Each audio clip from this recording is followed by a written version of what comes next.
This is Katherine Cespedes, and you are listening to Yogini from the Block, where we talk about taking spiritual practices and spiritual principles off of the yoga mat and into our real lives.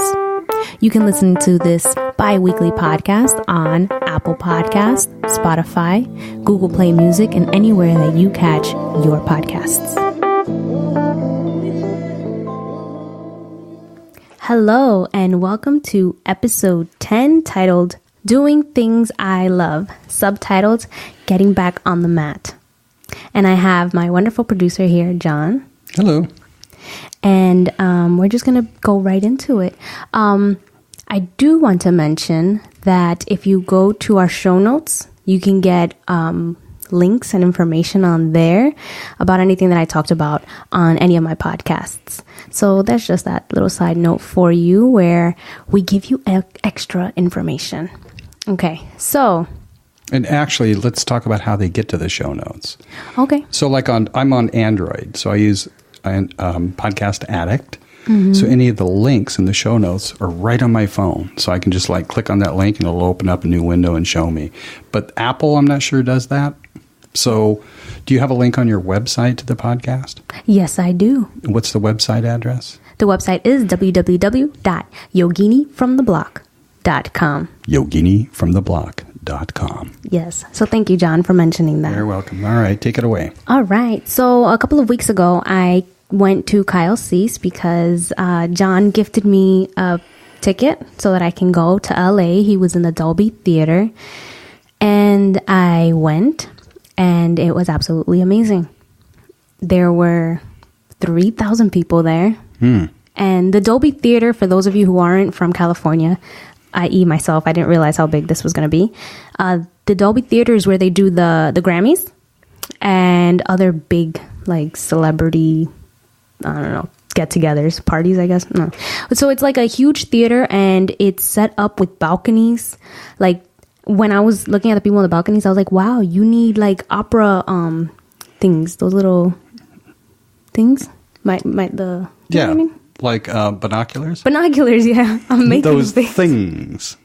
Yeah. So it was actually very large. And when I first got there, what I did was I walked down to the pit, mm-hmm.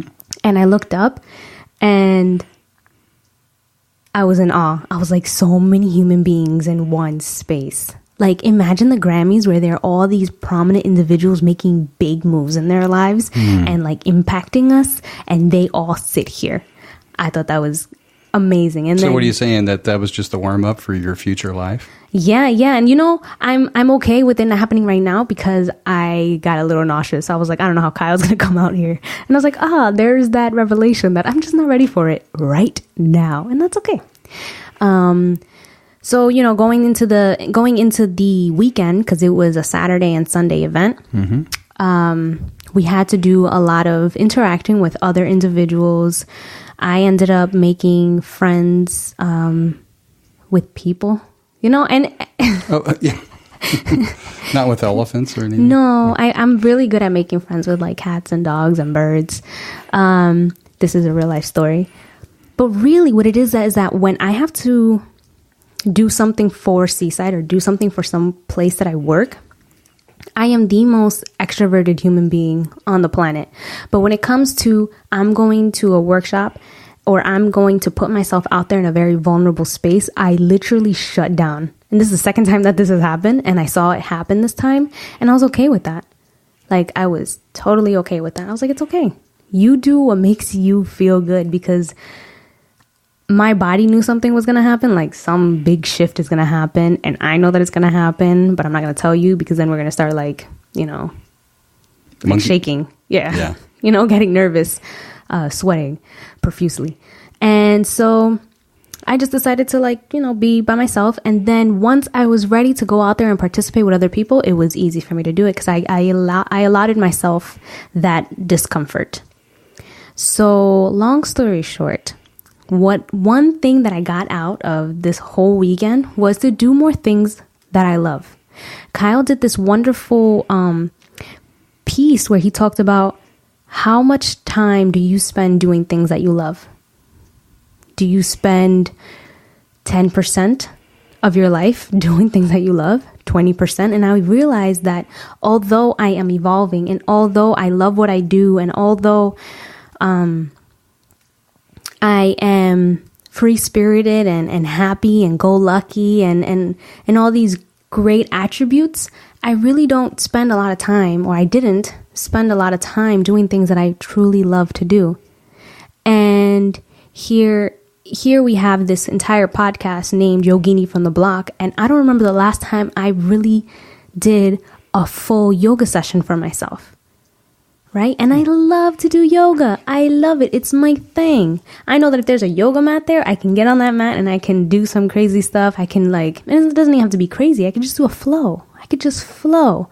So, I was like, I can't believe with all these things that I know and all these things that I've learned that I don't do more of that. Like, what is truly stopping me from doing them? And what is truly stopping me is, how can I be better? And I'm constantly studying and researching and reading and trying to expand my mind so that I could be bigger and better and more successful. And then for that weekend, I was at Kyle C. So I was like, none of that matters if I'm not doing the things that I love. Right? So then we had to write down 10 things we had to write down 3 to 5 things that make us feel amazing, that are 10s for us, right? So for me, yoga was on there. Meditation was on there. Like real meditation. Not like I'm going to sit here and think about what I'm going to do once I'm done with meditation, which I'm really good at, but that's not meditation, right? That's planning with your eyes closed. And going to the beach and spending time with my friends. Like, I realize that I'm always like, I'm too busy. I can't do that. I'll go next time around, or I'll show up late because I've been working and I've been trying to research and I was trying to put these things together so that I could be well organized.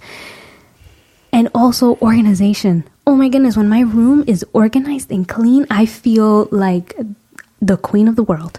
Like, I can do anything. If my room is nice and neat, I can do anything. And I realized that when I'm not doing these things, I'm thinking more of what I'm lacking than what I have. Mm-hmm. So how does this play into gratitude? Gratitude. This perfect question. So for example, when my room is a mess, I feel a mess. And I feel like I'm faking the funk trying to be grateful.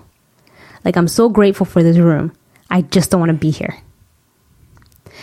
Or after like a yoga flow, the appreciation doesn't come from me thinking I need to be grateful. It really just comes from inside of me. It like radiates from inside of me. And I'm like, oh, I know what that feeling is. That's gratitude. So gratitude, when those things are done, when I'm doing the things that I love, is not something that I have to think about. It's something that I'm in. It's something that I'm living in. I'm like swimming in gratitude. And then I'm like, oh, this is gratitude. This feels good. This is comforting. But it's more than comforting. It's soothing. And for me, the word soothing is a trigger word in a good way. It's a good trigger. And it's because I remember sitting at church one time and the pastor said something about, let God soothe you. And I sat there and I was like, let God soothe me. What does that feel like? And then he said, let God soothe you like you would soothe yourself. And I was like, what does that even seem like? And now I'm like, soothe. What soothe feels like to me is when you go to the beach and it's really, really, really hot, and you jump into the water and all of a sudden there's no irritation on your skin. The sand on your feet is not bothering you. You feel soothed. You feel like that calming, like everything is okay, you know? Soothing to me is when you put lotion on in the morning. Like, you felt good, but then when you put on lotion, you're like, oh, my skin needed that. That feels good. You feel nourished. You feel nurtured. You feel loved. So for me, soothing means so many things. So doing the things that I love soothe me.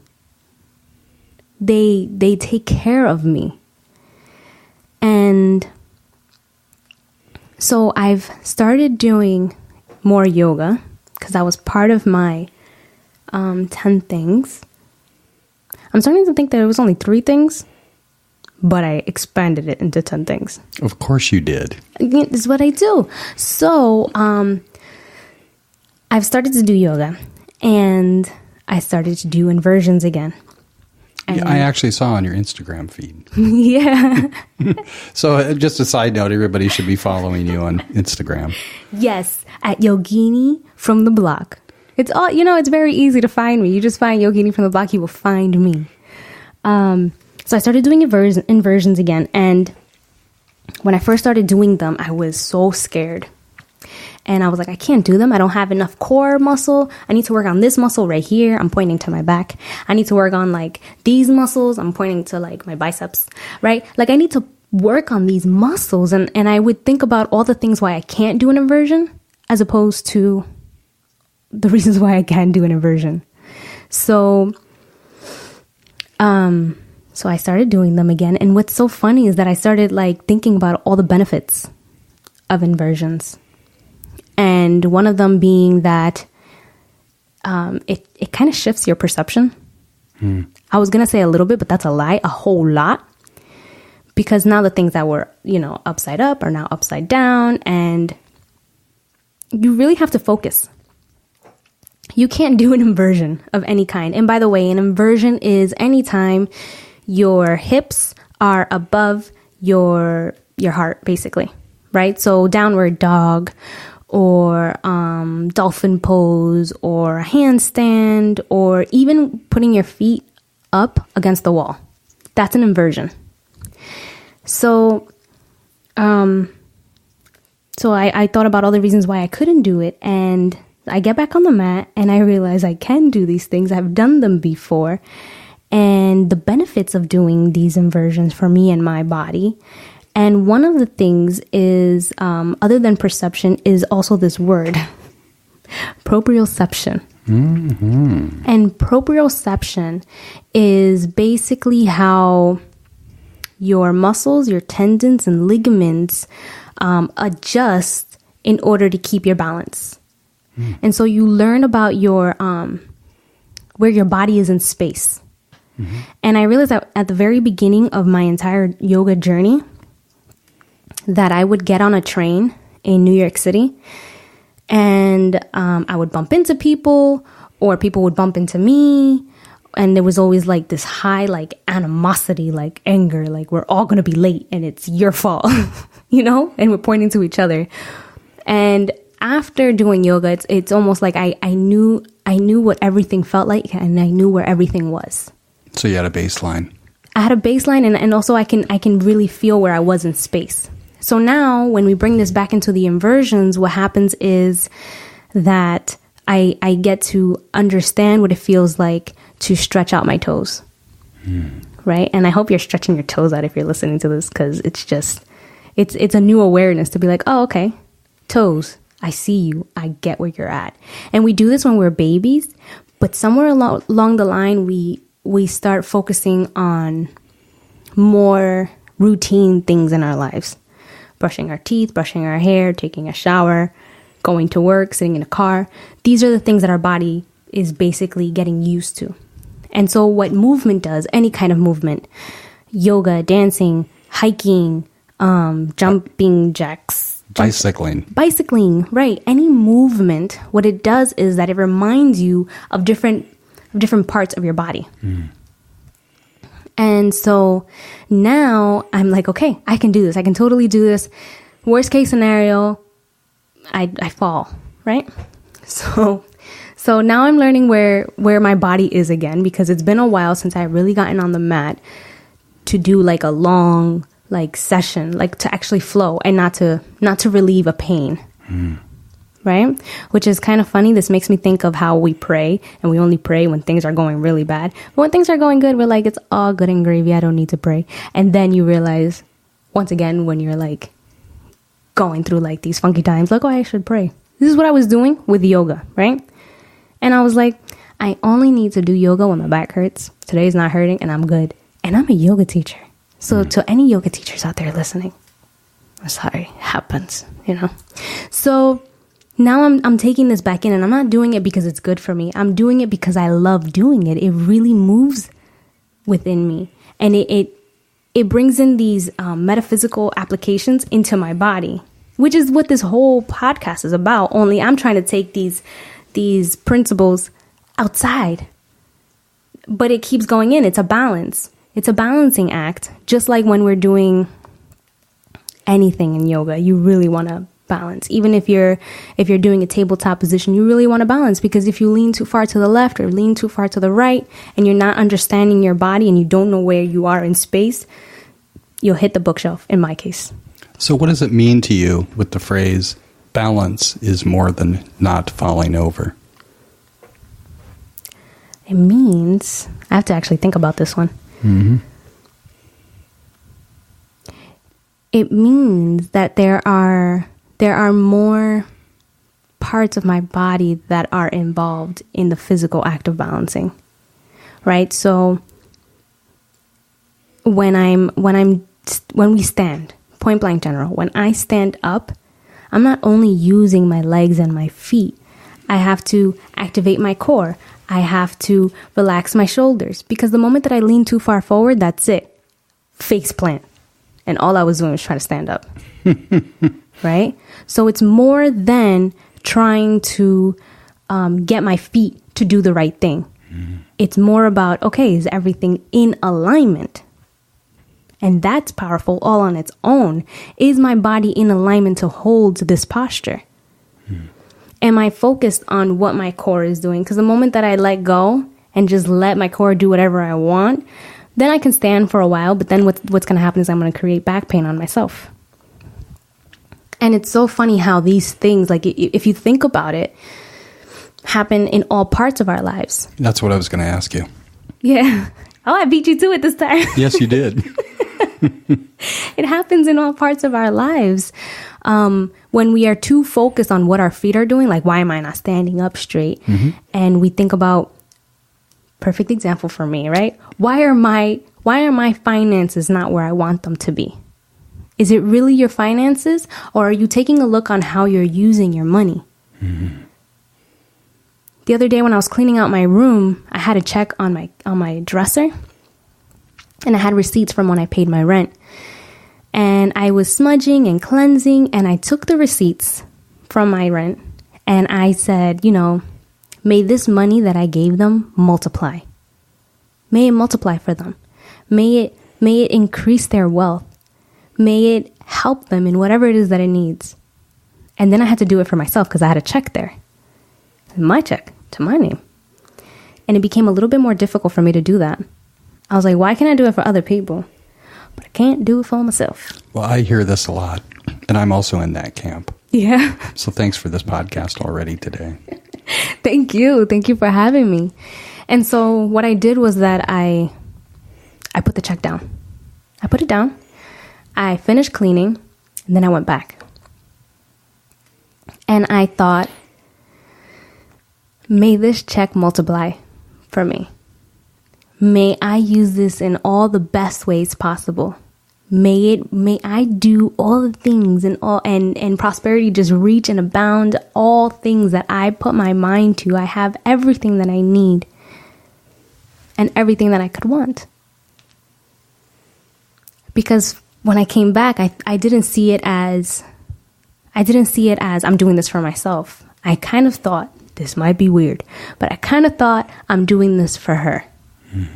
So I separated myself from it, because I realized that I am so much nicer and loving to other people than I am to myself. And this is why I can encourage people to go to the beach, go for a run, go do X, Y, and Z. But when it comes to myself, I think, the principles, figure it out.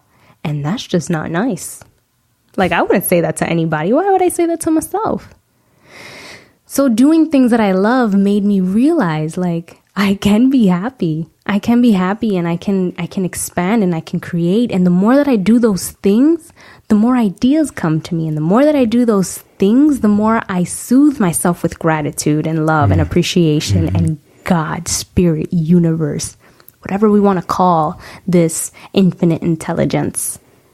The more that I do the things that I love, the better my life is. So at first it was kind of scary. Not gonna lie. I went to the beach and I was like, oh my God, I'm going to go to the beach. I should probably be worrying. This is funny. I should probably be worrying about X, Y, and Z instead of going to the beach. Well, you can worry about them there. You can worry about them anywhere. They're gonna follow you. But the moment that you start doing something that you love, those worries go away, and opportunities and options and other things just show up. Perspective. Oh yeah, I'm like super rich on perspective. I can see it. And I think this is okay. So this portion is kind of like for like the me's out there. For some reason, I believe that I know all these things, and thus I should apply them. And like I said this before, it's almost like you already know this. Why are you not getting it?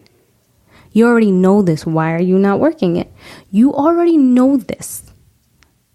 When are you going to put it into action? And the moment that I start doing things that I actually love to do, those things fade away. Because I realize that I am the biggest like influencer, which I should be in my life. And so if I'm doing things and they're going well, I'm like, oh, that's great. That's wonderful. You're awesome. You could be doing it better, but you're doing okay. And then I start like the self-talk doesn't work out for me. But the moment that I'm doing yoga, there's no one else to judge me. I'm like, wow, I couldn't do this last week. And I couldn't do this here. Or if you jump into the ocean and then you're like, look how big the ocean is and look how tiny I am. Look at all the opportunities there is, and look how much I'm enjoying myself and my time, and it, I don't know how else to explain that things just kind of manifest and create into my life as I'm doing these things, i.e. like my face clearing up and laughing harder, like just laughing from the core of me, you know, and being able to say, I love that, no matter where I am. That was like the second biggest takeaway from Kyle Cease was no matter what is happening, the self-criticizing words and self-talk that happens can be quieted at the same time as it's being acknowledged by just saying, and I love that. Like, you've been studying this for X amount of time. You should know this. And I love that. And I love that I should know this, but I don't right now. And I love that. And really going into that, because with yoga itself, and I'm doing this because I've been doing so much yoga, that there's been a lot of realizations occurring.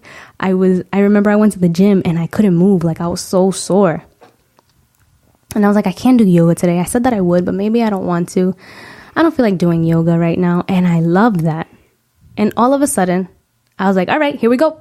I'm going to do a 5-minute session. And then if I could do more, I'll do 10. And then if I could do more, I'll do 15. So let's just do 5. And all that did was get me on the mat. And it's the same thing with anything. I should be rich right now. And I love that. And then ideas will come up. And if they don't, and I love that. Really being okay with this moment. Really being okay with what's occurring.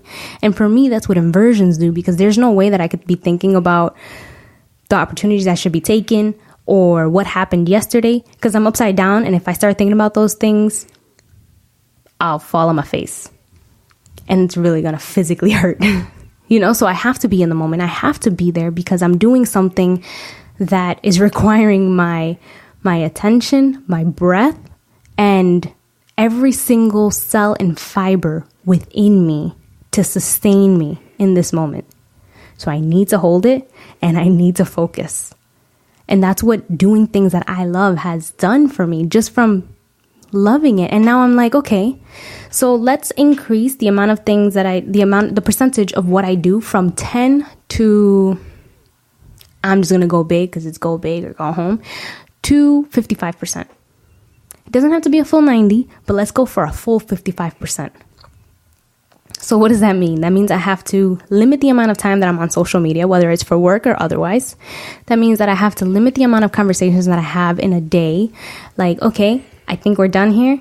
I got to go do yoga. I think we're done here. I got to go to the beach today. I think we're done here. I need to go X, Y, and Z. I need to go meditate. And then there's the meditation in the morning. So now I have to wake up early because I have to do this 1 hour meditation. And if I can't do it, then I love that. And because I love that, I'm okay with not doing it today, and I'll do it tomorrow. And the transformation in my room alone and how organized it is, and I'm like, I love this. This is what I want my life to be like. And I realized that it was so like, it was a hot mess because I was like, I don't have time. So that what that did was that it created more opportunities where I didn't have time. Not only in organizing myself in my life, but also in my room, in my space, in my sanctuary. This is where I come to lay my head, and I don't have enough time to take care of myself is essentially what I was saying. Right? So doing things that I love has not only shifted what my days look like, it has shifted how I feel about myself. Like, I don't have all the answers, and I love that. I don't know what will happen in 10 years, and I love that. I don't know how I'm going to do X, Y, and Z, but I know I'm going to do it, and I love that. And really being okay with that, because the moment that we start judging, or at least for me, it might be different for you, but the moment that I start judging and I start creating a plan, because I need to create a plan, I start restricting myself on who I need to become instead of allowing myself to turn into who I need to be to get done what I need to get done. Or in my case, what I want to get done. So, doing things that I love. And I was going to say who would have thunk it, but I knew this, and I love that. It shifts everything, and it's so simple. So if you take anything away from this podcast or anything that I've said in any of my podcasts, they're all awesome, by the way, but here is the golden nugget, is if you do one thing that you love on a daily basis, whether it be for a minute, 2 minutes, 3 minutes, 4 minutes, however long, we make time for the things that we want. There will be a shift. There will be expansion. There will be opportunities that show up simply because we are allotting ourselves to give back to ourselves. If you're listening to this podcast, you're probably giving and giving and giving and giving and giving. So give to yourself. Thank you.